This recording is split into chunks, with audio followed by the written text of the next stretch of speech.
Hi, my name is Shelly Myers. I'm here in Houston, Texas with CraftStrom, a company that is set out to make solar available to everyone, homeowners as well as renters.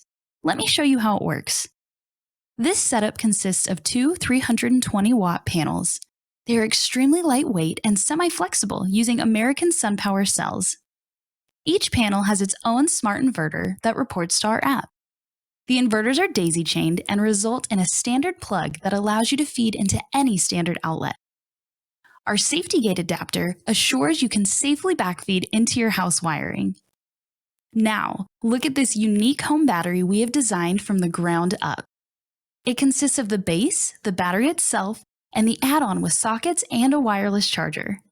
The base allows you to charge from the panels using existing house wiring.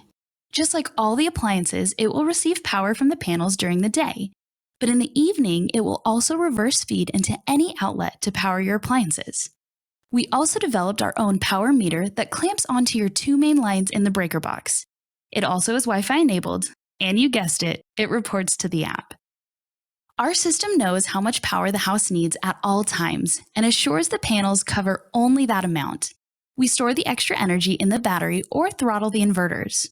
We never backfeed to the utilities. The system is modular, so you can combine as many panels and batteries as you want. You can also take the battery out of its base and take it anywhere you need power. Camping, working outside, or powering your appliances directly when the power goes out at home. It's never been easier.